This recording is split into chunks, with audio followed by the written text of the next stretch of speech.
Parou ali, ó. Bola no céu da área. Pois é, nós estamos comentando aqui, o doutor Henry, a maneira que o cara do América bateu o pênalti. Uma pena o América não ter caído, né?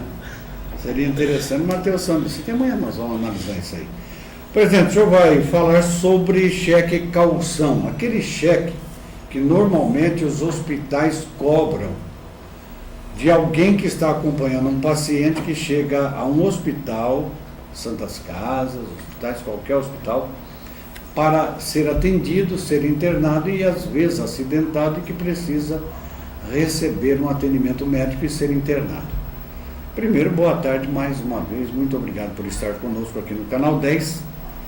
E é um assunto palpitante que o senhor vai falar aí. Boa tarde. Boa tarde, Ivone. Boa tarde, internautas e telespectadores do Canal 10, mais uma vez aqui. E hoje vamos falar um assunto que diz respeito ao interesse geral da população, porque não raro a gente ouve dizer que as pessoas chegam em um hospital em caso de urgência e emergência e são obrigados a deixar na portaria aqueles que são chamados cheques calção, que são destinados a garantir que o paciente arque com os custos do serviço que vão ser prestados pelo hospital. Essa prática ela é considerada ilegal pelos órgãos de proteção e defesa do consumidor, PROCON, o IDEC, já pacificaram o entendimento. Também existe essa previsão no Código de Defesa do Consumidor, no artigo 39, que veda essa prática, mas ela ainda assim, muitas vezes é cobrada, ela é colocada em prática, e o cidadão comum, às vezes, premido pela circunstância, acaba se sujeitando a essa exigência que é abusiva e ilegal. Presidente, então, no caso, vamos aí já aprofundar o assunto. Se o hospital estiver exigindo este cheque, deve se chamar a polícia. Exatamente, Ivone. Não só a polícia deve ser acionada, mas também os órgãos de defesa do consumidor devem ser mobilizados para que seja feita a reclamação, que seja feita a queixa, não é? E que fique registrado nos órgãos de proteção do consumidor, sem prejuízo, Ivone, da possibilidade de, eventualmente, até que seja ajuizada algum tipo de ação na esfera civil e na esfera criminal contra o hospital, contra a unidade de saúde que estiver adotando essa prática. É bom deixar bem claro e lembrar que essa exigência e o não atendimento dos pacientes nesses casos, principalmente de urgência e emergência, é caracterizado como crime de omissão de socorro. Pode ser punido, se configurada realmente com detenção nos casos mais simples, onde só se caracteriza, mas não há nenhuma consequência mais grave, mas podendo passar pela reclusão nos casos em que houver lesão grave, os casos de deformidade que muitas vezes ocorrem do não atendimento ou do mau atendimento, e até na reclusão, na condenação, para que o responsável pela prática seja colocado efetivamente na prisão, se dessa omissão resultar a morte. Poderia, presidente, o senhor que é um grande conhecedor do direito, além da omissão de socorro, aí poderia haver um constrangimento ilegal também, até porque ninguém é obrigado a fazer aquilo que está desobrigado pela lei, né? Exatamente, João. Não é o único senão é porque o prêmio maior absorve o menor. Então, o crime do constrangimento, ele é menor, de menor potencialidade, ele acaba sendo absorvido pelo crime de maior potencialidade, que é a omissão de socorro. Mas em resumo, é isso mesmo.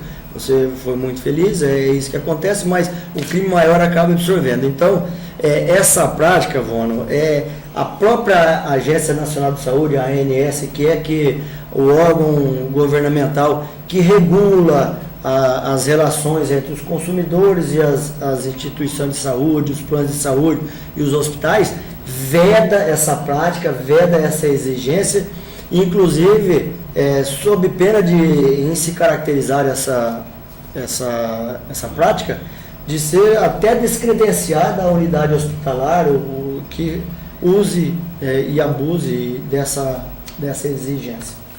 Se bem, entre aspas, né, aqui para nós, que descredenciar do SUS hoje até que não é talvez um mau negócio, não, porque o que paga por aí, né? Vamos ver se esse movimento da ação das casas aí também prevalece. Agora, presidente, para deixar as pessoas, o senhor sabe, o senhor nos ajuda a isso, a ter essa audiência aqui no Canal 10, na internet, na TV, vamos deixar bem claro para o pessoal que está vendo o programa. Baseado em qual norma, em qual lei que a pessoa pode dizer não vou pagar, não vou deixar. Ele está amparado por quais normas da legislação? Olha, Vona, eu deixar bem claro, há essa previsão no Código de Defesa do Consumidor, no seu artigo 39, que fala que a exigência de cheque calção é considerada abusiva porque coloca o consumidor numa situação de desvantagem nessa relação, tá certo? Essa é uma das previsões. E existe também, além disso, uma previsão no Código Civil, no artigo 156, também no mesmo sentido, que fala, dentre outras coisas, também dessa vedação.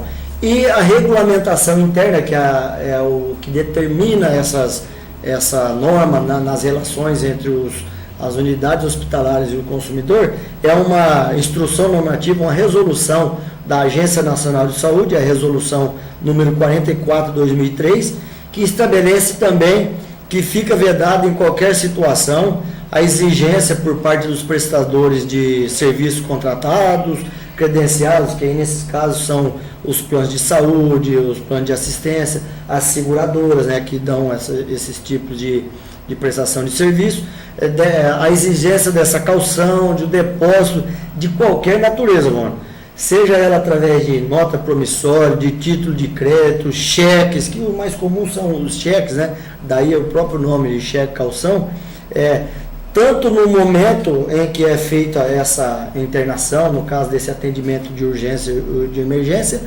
ou antes desse atendimento, porque às vezes o mais comum é que no momento de ser atendido haja essa exigência e as pessoas fiquem com medo de não ser atendida, acabem se sujeitando a essa situação. Então, nós repetimos, essa prática é abusiva e é ilegal e deve ser repelida. E é um dos pontos que nós vimos aqui sempre nos batendo, Vona, que é de suma importância, de vital importância, a participação do cidadão comum, a participação da população em levar ao conhecimento das autoridades. As autoridades, como nós dizemos, são, em geral, nesses momentos aqui, nessa situação aqui especial, a autoridade policial, para que relate isso através de boletim de ocorrência, se for o caso, e caracterizando a necessidade, essa intervenção, essa prática ilegal e abusiva, a autoridade policial possa tomar as providências, não é? Instaurar o inquérito policial e depois, inclusive, encaminhar esse inquérito policial à justiça, para que o responsável pelo ato, o responsável pela unidade de saúde, seja responsabilizado por essa prática ilegal e abusiva. Tem uma pergunta que eu acho que é interessante, alguém que está nos vendo gostaria que fizéssemos para o senhor. Nós vamos, porém, abrindo um parênteses, naquela fala do senhor, falando a respeito dos bancos, lembra disso? Teve uma pessoa que teve contato comigo, é bancário, e me disse o seguinte, a respeito do atendimento, né? Só faltou colocar naquele dia, dizendo para mim, que os bancos, ele pediu para não ser citado, lógico. Os bancos, na hora da multa, ele vai dizer que o culpado é o funcionário que não atende, é inerte, mas aí eu disse para ele, a Inês é morta e a multa vai realmente. Agora, presidente, diz uma coisa. Por exemplo, a pessoa chega num hospital e ela tem um plano de saúde, mas o hospital não atende aquele plano de saúde. Aí a moça que atende vai dizer, deixa um cheque calção. Ele se nega a dar o cheque calção. O hospital, ele é obrigado a atender pelo SUS quando o plano de saúde dele não tem convênio com o hospital? Se o atendimento for urgencial, se o atendimento for emergencial, ele é obrigado a fazer o atendimento, independente de que essa pessoa, esse paciente, tenha plano de saúde, tenha seguro de saúde, qualquer outro tipo de benefício que cubra a sua enfermidade. Independente de qualquer utilidade, de qualquer iniciativa de plano de saúde, ele tem que ser atendido obrigatoriamente nos casos de urgência e emergência. O hospital não é obrigado a atender nas circunstâncias de consulta, de exames que não tragam risco à saúde do paciente, mas em casos de urgência e de emergência, independente de ter ou não plano de saúde, o paciente é obrigado a ser atendido. A obrigação do hospital é fazer o atendimento, prestar o socorro, sob pena, eu repito, de se caracterizar o crime de omissão de socorro. Vamos. Presidente, agora uma colocação também interessante, porque infelizmente acidentes acontecem. Aqui agora há pouco, na esquina aqui no Canal 10, aconteceu um acidente de um veículo com uma moto. Principalmente quando existe o acidente de trânsito, é que o hospital não pode exigir isso aí, né? Até porque ele vai receber depois lá no DPVAT. Exatamente, mano, você é muito bem colocado. A obrigação do hospital é fazer o atendimento. Depois, quem vai custear esse tratamento, quem vai custear esse atendimento, pode ser discutido. Se o paciente tiver plano de saúde, ele vai acionar o plano de saúde. Se o paciente não tiver plano de saúde, ele vai ser atendido. Nesse caso específico de acidente de trânsito, existe uma cobertura que todos nós pagamos de veículos, de motos, de carros. Em todos os acidentes envolvendo a participação de veículos, existe a cobertura do seguro DPVAT. Então, a obrigação do hospital é de imediato fazer o atendimento e depois vai observar o que é. Se vai utilizar o plano de saúde, se por acaso o paciente tiver, ou se não tiver o SUS, que o SUS está aí, e enquanto os hospitais estiverem credenciados, eles são obrigados a atender pelo SUS.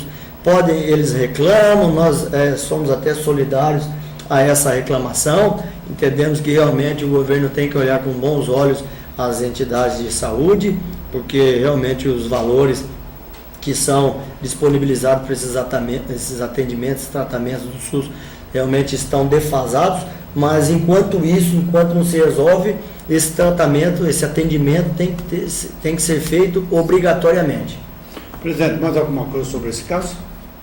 Não, mano, mais uma vez reprisar que é muito importante a participação efetiva da população, que as pessoas, os parentes, aquelas pessoas que acompanham, que tenham conhecimento de situações como essa, informem, noticiem, deem conhecimento a esses fatos às autoridades para que possam ser tomadas providências e essa situação não mais aconteça. É muito importante a participação e que os órgãos de defesa do consumidor sejam acionados. No caso aqui nós temos o PROCON, pode ser acionado através da Prefeitura pelo telefone 3465-0150.